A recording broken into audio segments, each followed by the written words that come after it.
Hi, welcome everybody. Those who can hear me, please keep yourself on mute just as we get everybody in the room. Lots of faces. Hello, hello, good afternoon, waving, waving. How's it? How's it? How's it? Okay, just letting everyone into the room. So if you could just keep yourselves on mute if you are not talking, so we can keep it tidy and so that there's no background noise. Okay, and they're coming in thick and fast. It all.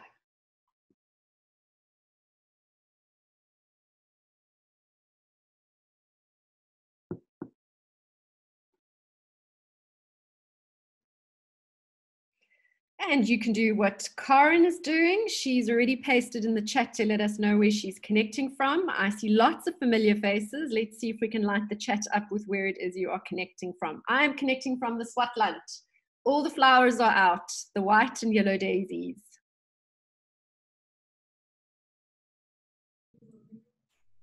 Oh, it's her company, that's what she does, big ambitions. And if I can just ask you to please keep yourself on mute so that we just reduce any of the background noise. So if you've just entered, please keep yourself on mute. You will see that this is a virtual meeting, not a webinar, so you all have the power to talk. I would ask you to please not talk if possible so we can just keep it tidy. That'll be difficult for Jeremy Locke. Oh, and Bill Harrop. Oh dear. No, Bill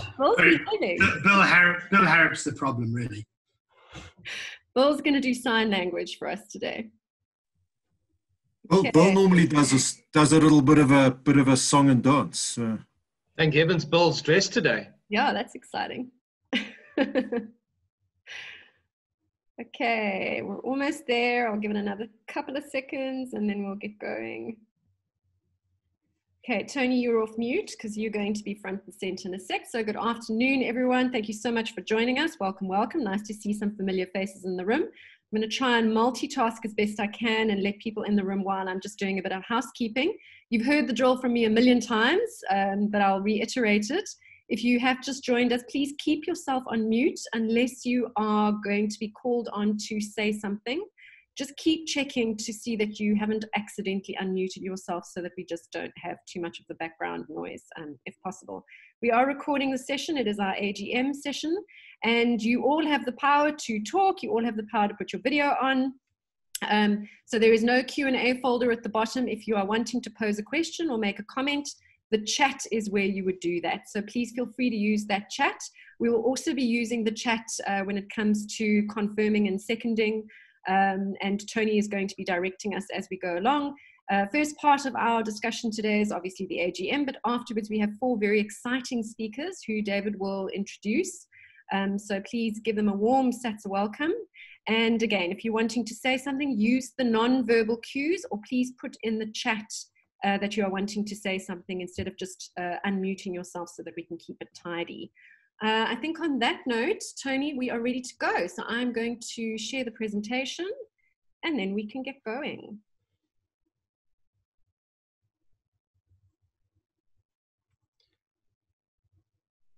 Right. Thanks, Natalia.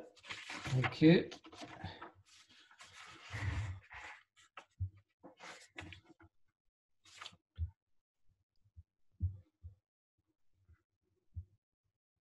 Okay. Right, so welcome and introductions. Firstly, thank you to you, Natalia, for standing in and pulling this together. Much appreciated. Thanks as well to Shanaz, who's out there, hopefully taking some minutes, but the meeting will be recorded as well. And as you mentioned, we do have the 4 fantastic speakers coming up in about half an hour, I reckon, once we've got through the AGM. Members present, and apologies, I won't dwell on that, but we do have a quorum, which I'll go through now. We've got SATSA has 975 members, 642 in good standing, and a quorum therefore required of 64.2. Jeremy's the 0.2, so luckily we have a quorum of 82 who registered, so we do have a quorum. So So the next point is the minutes of the previous meeting. If they could be adopted. I wasn't at that meeting, but I have looked at them. But if we have a forwarder, a proposer and a seconder. Please feel free to throw that into the chat. Thanks. I've got Rob and Martin. Okay. Any matters arising from those minutes that isn't covered anywhere else? Again, Natalia will keep an eye on the chat room. Okay, so we will approve those minutes at the next board meeting, but that's all good. Confirmation of the agenda. Anything else that anyone would like to put on the table? If so, please put it in the chat room. Okay. Right, Chairperson's report. That's me. Just a few things. Firstly, to thank all of you who've taken the time today to attend the meeting. Never the most exciting meetings on the calendar, but obviously very important for the continuation of the association. And thanks to David as well for arranging the 4 speakers to keep us on our toes a bit later. The team, the SATSA team, obviously very sad a few days ago to hear of the loss of Pat Henning. So our thoughts with her family, her son in the UK, and you know, a great member of the team for 10 years, who I know we all had dealings with. To David himself, who's really put SATSA where it belongs, on top of the pile in terms of associations in our industry. We're definitely seen as the association to have led us through this crisis, which still continues. And you've had some great successes, David. Not just you, but particularly you, and what you've achieved with the TBCSA and driving the TBCSA, which we know you're doing from your position on the board there, has made you know, I think you've been instrumental in Chief's successes and him, shall we say, growing a pair over the last few months. So it's been fantastic to be part of that. Rob Heatham as Vice Chair, always a great support to the board and to the members of the management committee, etc. Rob, thank you. And I know that you provide great mentorship to a lot of small businesses out there who are feeling this crisis as hard as anyone. Martin, for keeping a very clean sheet and a very solid set of financials with Hussein in the office. Again, really important. It's easy for that kind of thing to go awry. Special mention to Hanley as well. She's not here today. She's on a break. She, of anybody, needed a break and so has taken one. And we thank her for the amazing amount of work that she's done to keep the organization running as well, if not better than before, and give David the support. Obviously the team as well, a reduced team obviously in these times. I think most teams in our industry have been reduced. So again, we appreciate all the work that's being done on an ongoing basis. Natalia, yourself as well, you know, communications at SATSA sums it all up. You've been extraordinary in your output, and we really appreciate that. So enjoy the flowers. Our partners have stood by us through this year.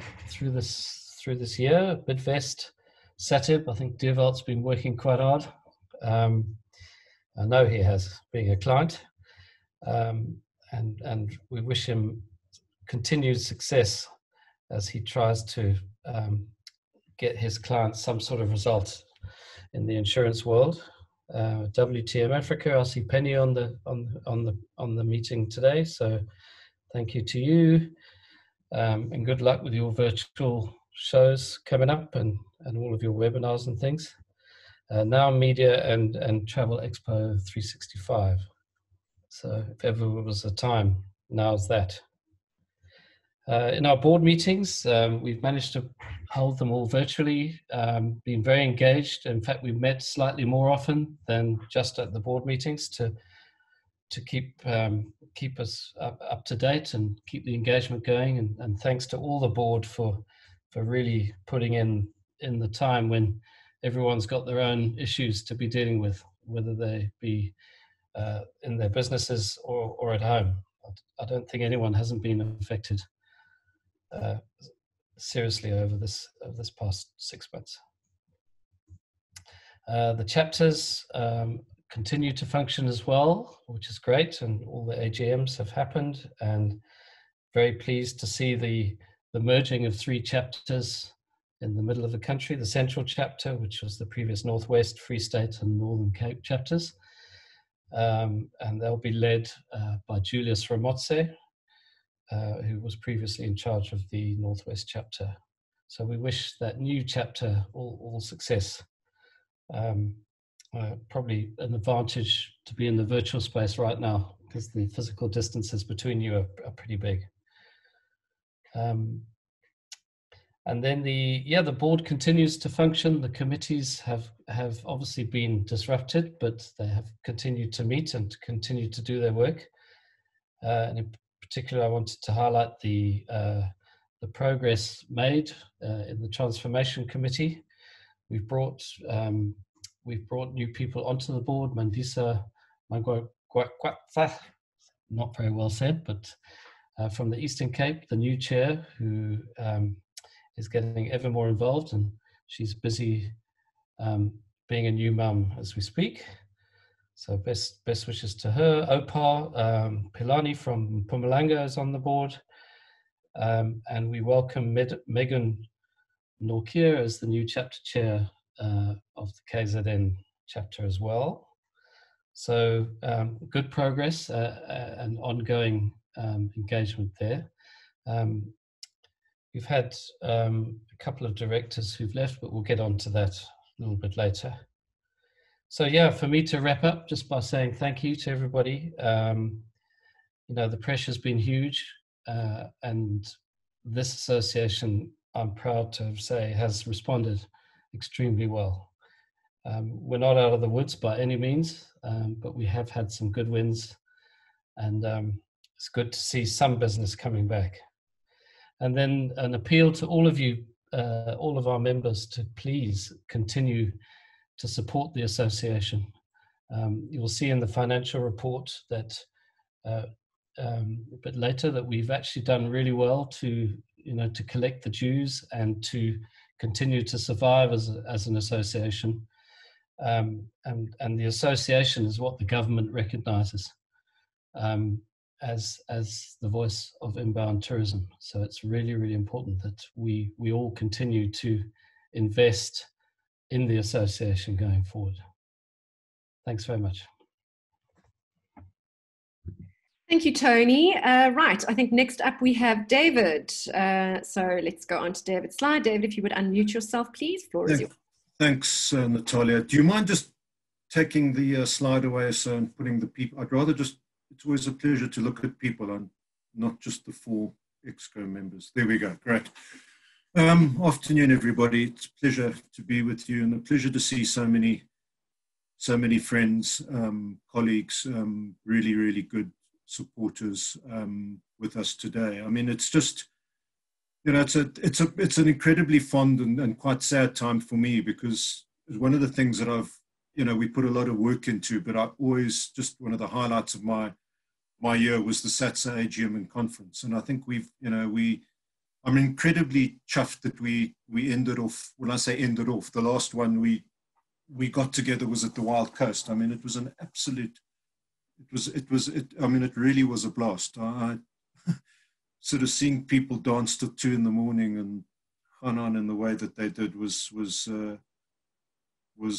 great. And also just just the way that I always used to see people just connecting, people that probably didn't have much in common, sitting down, having heart-to-hearts and just the whole spirit and yes of those conferences. It's I mean, it's a great memory, and it sustains us going forward. But it's great to see all of you with us this afternoon. I'm not going to take up, you know, like massive amounts of time. I don't want to get into a turgid retrospective of all the stuff that's been done and achieved in the last year. We keep you up to date. I think everybody's well aware of it. I think what we really want to just share with you and look forward to, you know, we always put a theme together for our conference, and we're taking a leaf out of Aldous Huxley in terms of this year's approach and just calling it a brave new world, because I think this is indeed where we all find ourselves. Very privileged to work with a really dedicated, small but incredibly passionate team of people at SATSA. Very sad that we had to retrench Sharon and Pat Henning, and subsequently to hear of Pat's passing last week was incredibly sad. But the team, albeit all of us on reduced salaries, they continue to sort of just you know, go into bat for you every day. And it's not only the higher order stuff that people like myself, Hanley and Natalia are involved in. You know, great team with you know, Shanaz, Lebo, Virginia, Poulet, and Swallow. Just this great team of you know, people who say in the finance thing. It's just a privilege to work with a small fussed little team like that. So I really want to just pay tribute to them and say thanks for being there. But then also, as I have expressed at the various provincial AGMs, I just want to pay a huge tribute to you guys as members, because the coming together, the support, the engagement, the sharing, the camaraderie that is exhibited in all the sessions that we've had, and indeed, you know, sessions beyond the SATSA ambit, I think just is testimony to this inbound tribe that we all belong to. So, and then the support that we've had in this incredibly difficult time to, you know, be sitting on 1,340 companies in total, you know, 1,002 paying members,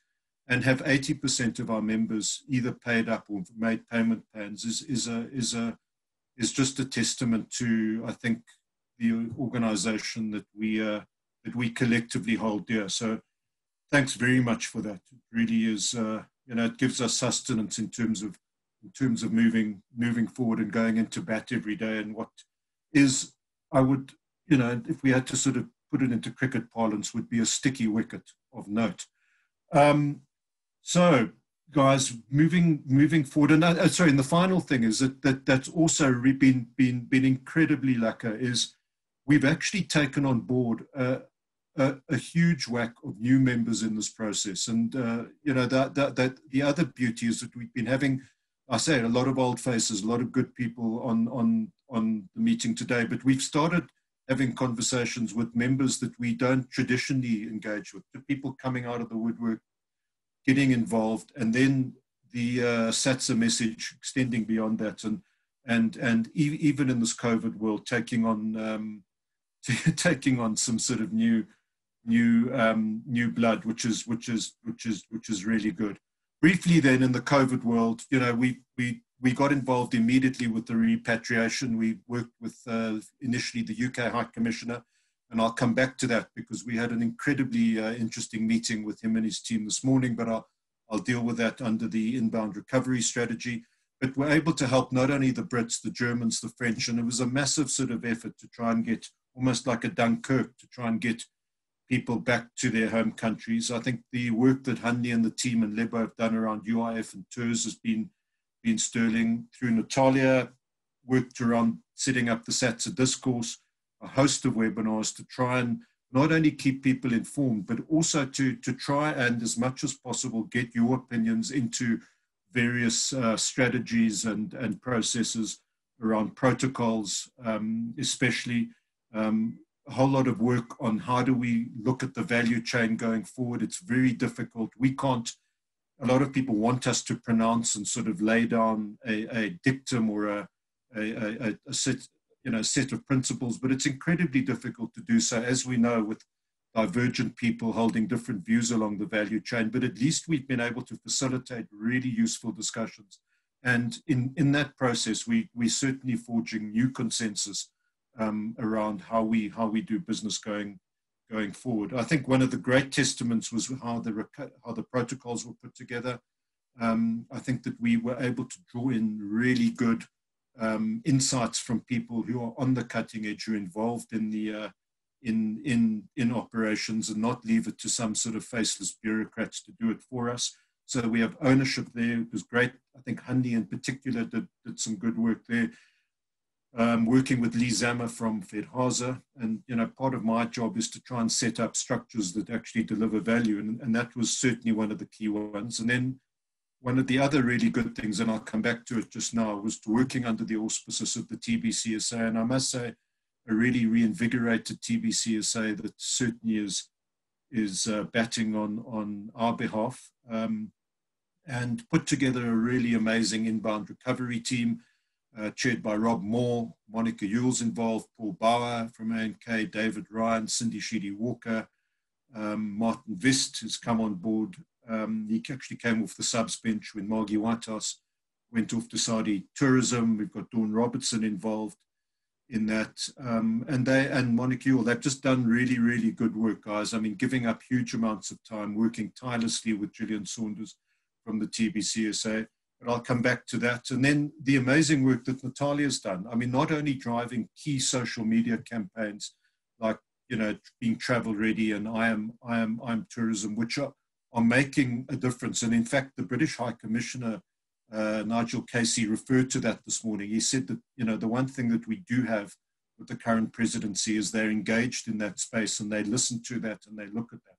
So, we work as a team collectively at a conceptual level, but somebody's got to make it work. And that is that incredibly tireless soldier is Natalia. And we're really, really privileged, Nat, to have you as part of our team. And just, going well beyond that, just, the amazing work where we get negative press articles. There was that whole slew of stuff that came out around June when our public sector bodies put inappropriate messaging into the public domain, and we had the Daily Telegraph coming out with negative articles. Natalia just charged straight in, got hold of the Daily Telegraph and got right of reply, which then we were able to permeate out into a whole lot of other media publications. So, yeah, this is the sort of stuff that just goes on, all on a sort of day-by-day basis. Briefly looking at some of the ongoing issues, I think what we have been able to do is to bed down the SATSA merger.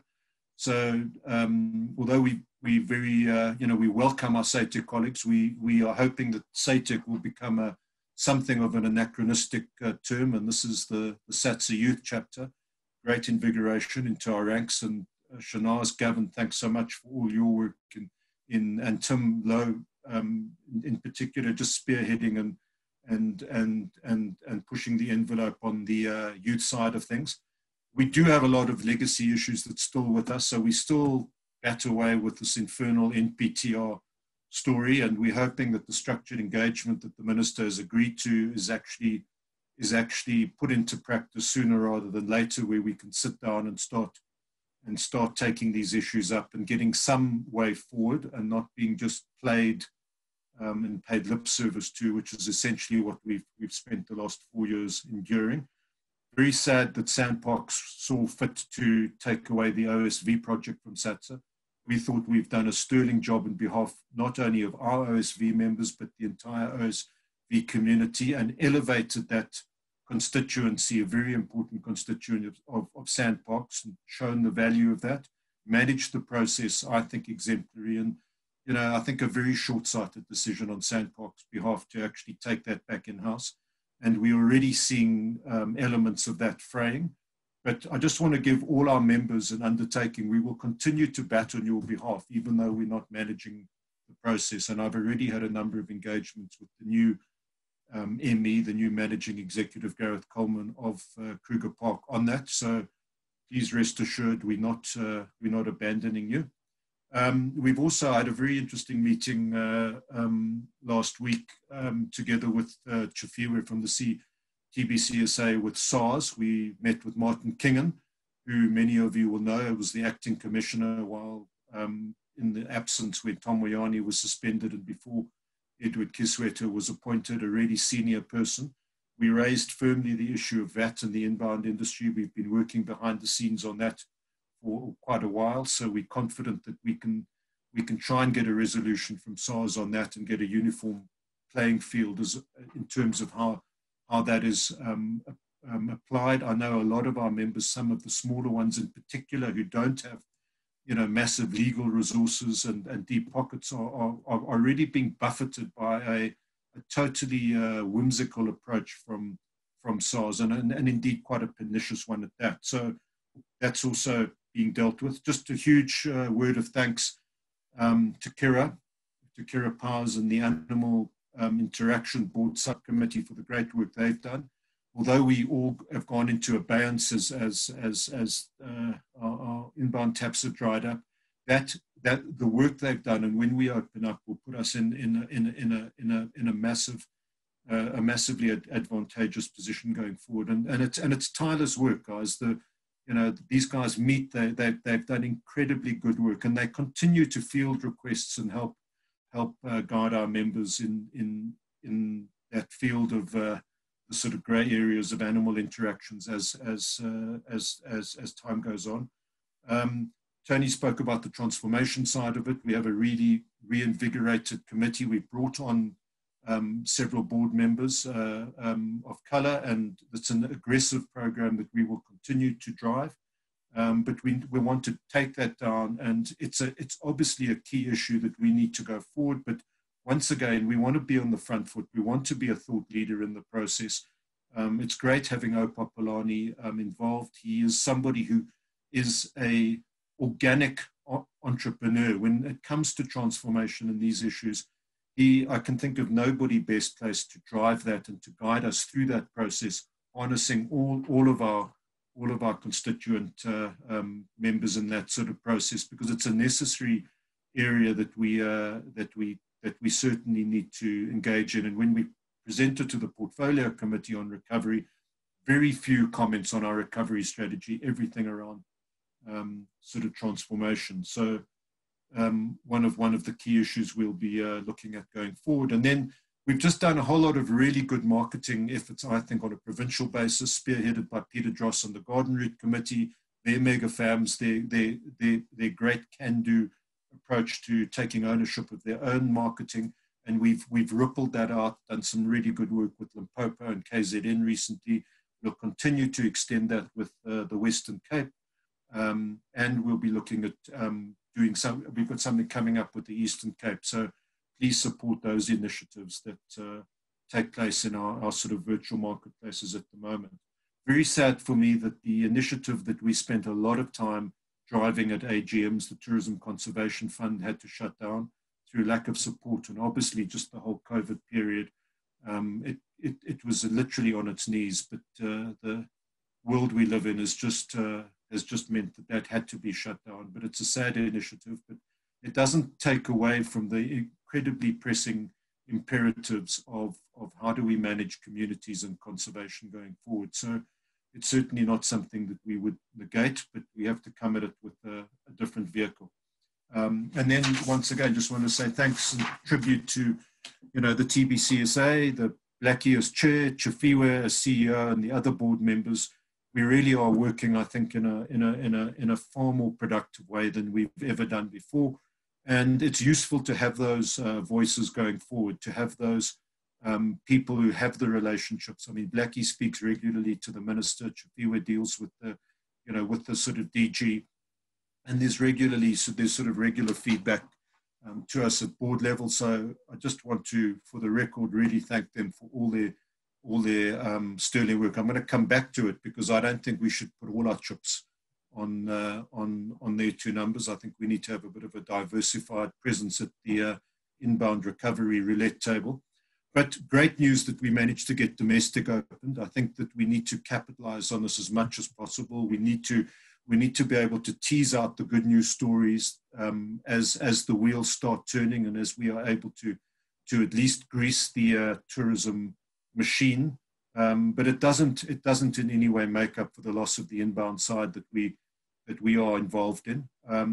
One of the things we are going to put in place, and it's all capacity related at the moment, and we're a small team, so everybody's a bit stressed. But it's on this particular thing, the one thought I had was that we've got a lot of product that is specifically inbound focused, that traditionally only plays in that market, or will have a very high proportion. I was on a call trying to support Richard Lyon at the One and Only, talking to their shareholders a week ago, and the One and Only is 80% inbound, 20% domestic. But so we've got a lot of product that focuses on that, but equally we've also got a very lucrative outbound top-end leisure market out of South Africa, and that can't travel at the moment. These are people who go to holiday in Bali or Las Vegas or Paris, and when they do, they blow a shitload of money because we all know what the currency is. So what we're going to do is have an inbound-outbound marketplace where we're going to invite our SATSA members who are traditionally in the inbound space and the top-end space, and we're going to put them together through ASATA, our sister organization on the outbound side, to meet with the top buyers from the big outbound consortia and people who've never traditionally spoken to each other. So that's just just something that we're trying to do to sort of help the process going forward. And then just to come back, one of the final things I want to talk about is just where are we in terms of inbound recovery.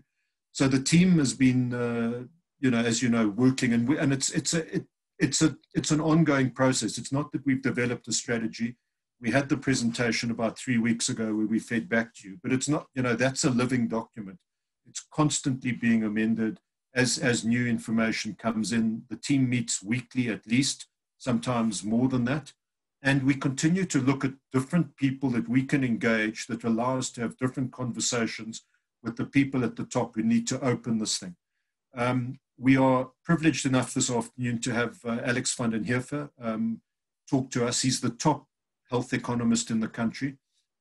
We go back, we did economic honors together in 1987 at UCT. And he's going to give you, I think, a really interesting perspective. So through him, we met a progressive group of scientists and doctors that are part of advising the presidential, health decision makers in the COVID Council.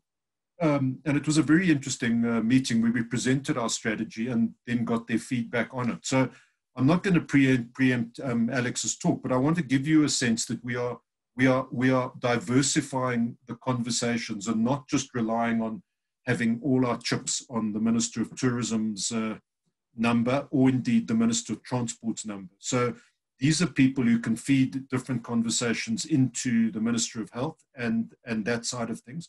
And equally, Alex is a very interesting animal because he straddles both the science and the doctors, but because he's an economist, he also has access to a progressive group of economists, and we'll be meeting with them next week. These are ex-Treasury officials at a senior level who continue to play advisory roles to the Minister of Finance, and it's important that we get our message through to them. And as Natalia let me just say, and then this morning, very interesting and necessary meeting with the British High Commissioner, Nigel Casey, to start having conversations with him. And he's undertaken to set up a meeting with his German, Dutch, and French counterparts next week.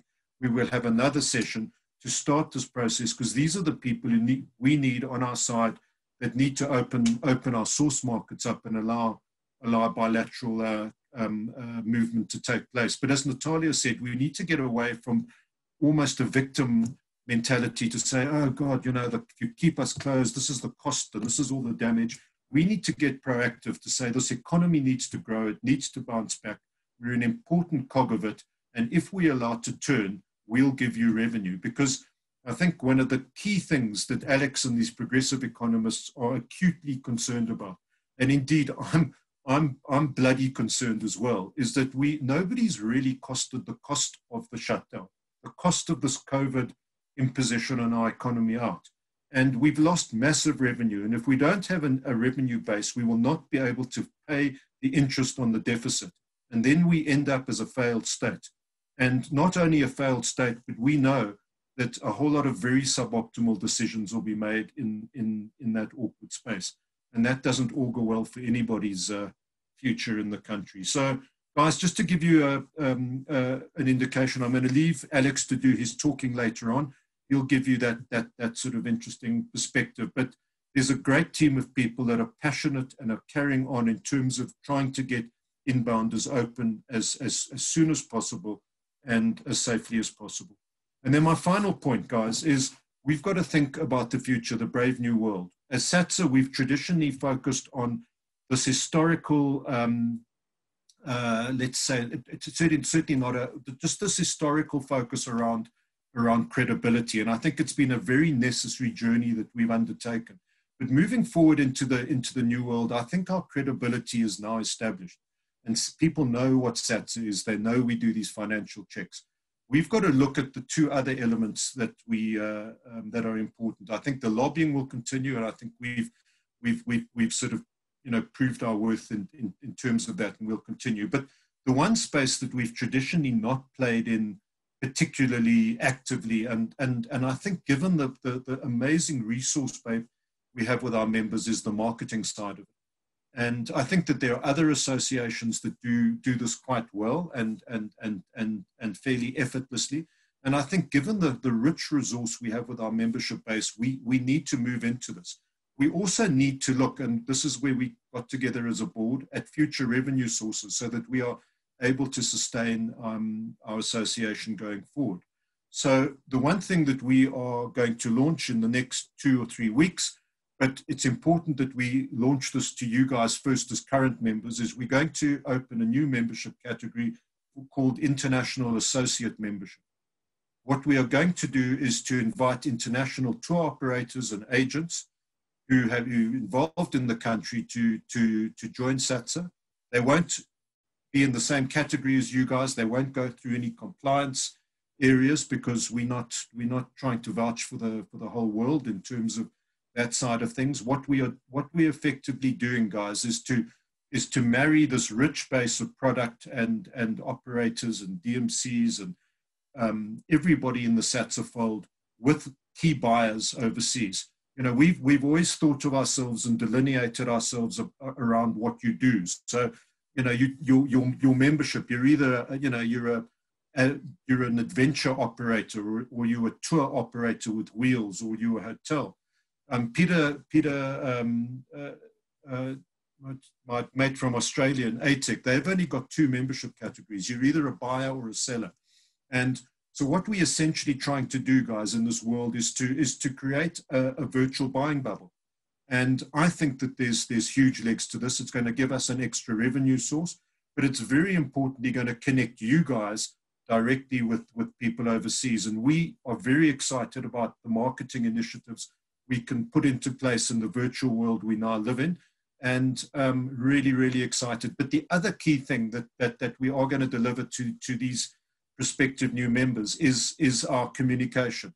We do a hell of a good job. But when I did that big roadshow last year, which took place after the SATSA conference at the Wild Coast, I went with Chifiwe and the acting CEO of SA Tourism. We met all the top operators in UK, Central Europe, and the States.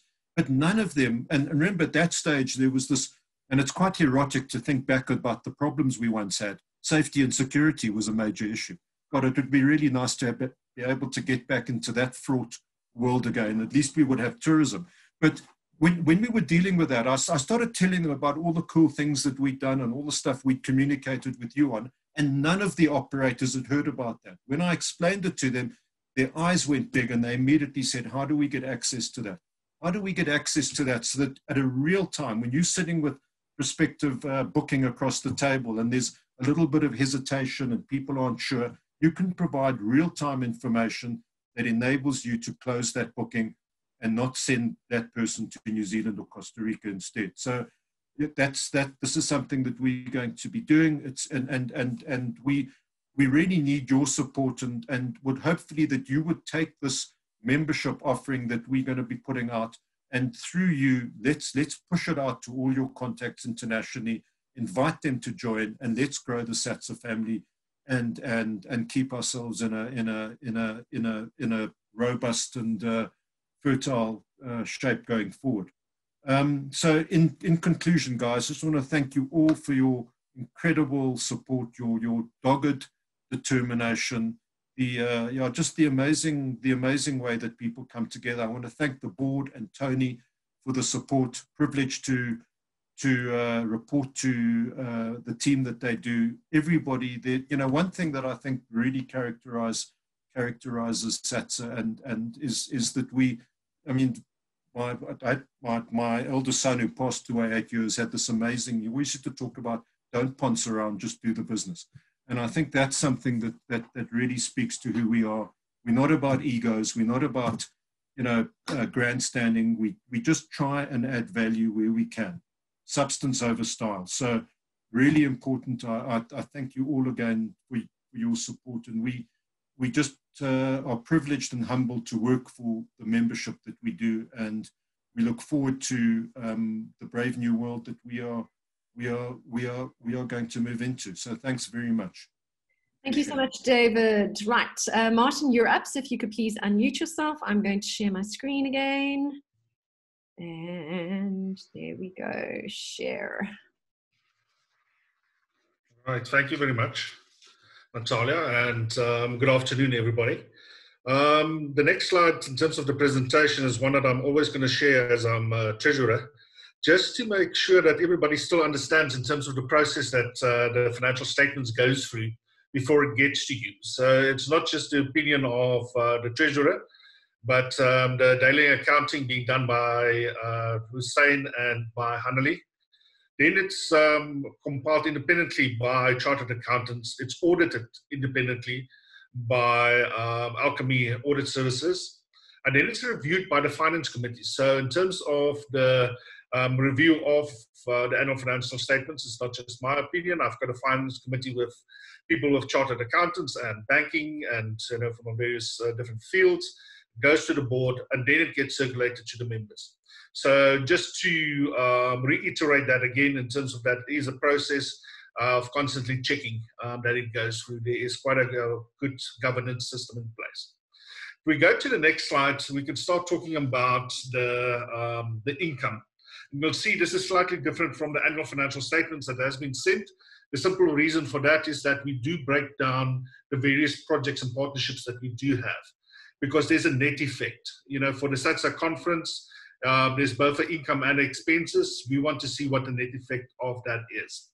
Starting with membership income, David alluded to that, and I'd like to thank everybody that in 2019 have duly paid their membership fees and continue to support us. During the 2019 year, SATSA did gain another 121 new members, and that includes the members that's been absorbed from SATEC. So in terms of our membership income, slightly underachieved in terms of the income, but one of the reasons for that is that we were more stringent in terms of bad debts. We were very, in the past, sometimes maybe a little bit too lenient in terms of people, so we were a bit more stringent in order to make sure that we've got the cash flow that SATSA needed.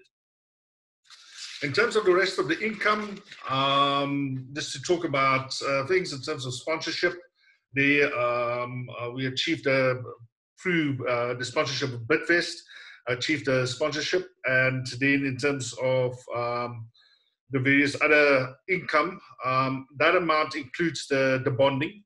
The bonding is in and out. So we don't use bonding, that amount that goes towards the bonding as income. It comes in under income and it goes straight out under the expenses as well.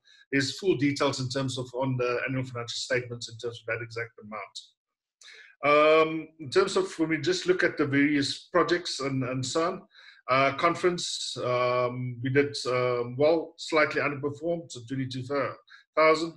And then other things maybe that I can highlight is in terms of the animal interaction, something that was asked for during previous conferences, but there was the time and effort that was necessary, but we did overrun there in terms of the expenses of 115,000 there. If we go to the next slide, when we look at the various expenses, you can see in terms of from a human resources point of view, very much in terms of on budget.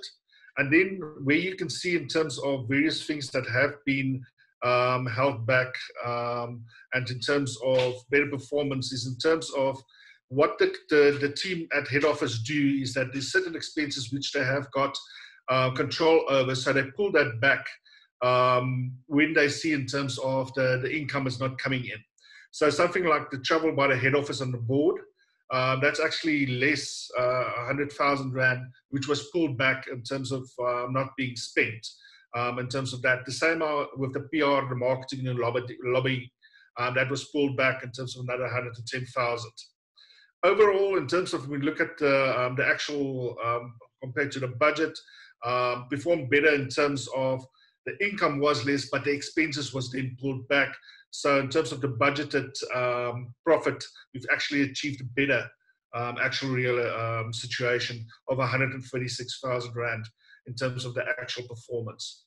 So all the details are in the annual financial statements. I'm happy to take questions if there are any, but I'd just like to, in the Treasury report, we also usually look at a period of time in terms of the last couple of 5 years or so, in terms of where we've been and how we've been doing and how things have improved. And there you can see in terms of there's been a steady increase in terms of the membership income. Even in this year, 2020, SATSA has actually gained members, which I think is a testament to, particularly to head office, to David Charnley, to the team, in terms of the work that has been done, in terms of proving the value of SATSA. So in these tough times, we still are gaining membership. Staff costs has remained constant. And then there's various things being put in place in terms of for the 2020 budget. We know it's going to be a tough year. So in terms of the expenses in particular, David has mentioned that head office is on staff cuts, on salary cuts. There's also been a renegotiation of the rent and office costs. So that has been reduced. And then in terms of all the other expenses have been drastically reduced. One of the things that you will see in next year's actuals would be the travel in the head office. There's far more, these virtual meetings, a lot of savings that can be had on that score. Overall, SATSA is in a healthy financial position. There is small profits being made, but that's to be expected. It's not a for-profit company, it's for non-profit. And in terms of the cash flow that SATSA has got, it is in a good financial position. So just in terms of from my side, in short, Natalia will get to it when we talk about the various resolutions that needs to be adopted. And I'd just like to mention that in terms of the ones that is related to the annual financial statements in particular, first one is that I would like to recommend that the annual financial statements that has been sent out for the year in December 2019 be approved and adopted. I would also recommend that Alchemy Audit Services be reappointed, and that the quote of 94,000 be accepted. And then finally, I think probably for the first time ever, the recommendation is that there's no increase in membership fee. And that is SATSA's acknowledgement of 2020, of the position that our members are in. So we are budgeting on a no increase in terms of membership fees. And I think that will probably be the resolution that's most easily adopted out of all of this AGM. I kept it short, I kept it quick. I'm happy to take any questions if there is. Thank you very much. Thank you so much, Martin. So if you do have any questions, please feel free to throw that into the chat. So we do have a question for you from Michael. Is the total expense variance correct? Yeah, in terms of the variances is correct. It has been checked in terms of against the audited financial statements. So this is the budgeted amount versus the actual amount that we have got. If there's any queries in terms of any particular amount, then I'm happy to follow up on that and provide you with more detail. Any other questions before we move on? And if I could ask Tony to unmute himself. Oh, Dennis, other expenses over 2 million. What is this made up of? Yeah, the other expenses in terms of that comes in terms of basically everything else that is not covered. A big part of that was bad debts. As I said, in terms of what we did in 2019 is to be more stringent in terms of bad debts. What we found is that, and it's not all bad debts, not 2 million of bad debts, but a big portion of that is that. And we were more stringent in terms of bad debts because what we found is that particularly towards the end of the year, the cash flow was starting to take strain, and we needed to make sure that we knew realistically what kind of bad debts we were going to have so that the expenses that we had control over could be pulled back. And that's, you know, when we talk about the travel, the PR, and everything else that we had control over, we need to know in advance in terms of when putting back. And in the past, you know, we always tried, in order to follow up, give members as much time as possible in order to pay, to come up with payment terms and so on. But what then happened was, and I think it was the regular practice in the past, is that we would start sending out invoices for membership fees in December already because the cash flow was starting to get tight. And we wanted to get into a more solid position. So we started to be more stringent on that. I can go into detail and check in terms of this detail on the financial statements in terms of the detail expenses and greater detail than is provided on this table. Any other questions that have come through or have come to mind rather? Right, okay. Tony, over to you. Thank you. Just some resolutions. Firstly, thank you, Martin, for a very comprehensive report. Appreciate that. You have put all of the financial resolutions out there already. So that's basically resolution 2, 3, 4, and 5. So I won't repeat them, but if there are any objections, please make a note on the chat room. Otherwise, we will take them as approved. Then just on the first resolution, we have 2 new directors onto the board to elect due to the resignation of Gavin Courtney and Colin Taver in this last period. We had 2 nominations. First, and I see she's on the call, Millicent Shire from the Northwest, who owns her own guest house, Tabalachai in Rustenburg, and Dewald Celia from SATIB. He's the MD of SATIB South Africa. I think he's busy, so he's not on this meeting. But seeing as there were 2 nominations and there are 2 spaces, you know, unless there are any objections, we welcome Millicent and Dewald onto the board. Thank you. Okay, moving on. Any other matters? Any other issues from anybody? No? Okay, so we will adjourn the AGM. Thank you to everybody. Thank you, David, for your summary, for your excellent summary. Thank you, Martin and Natalia, for holding us together.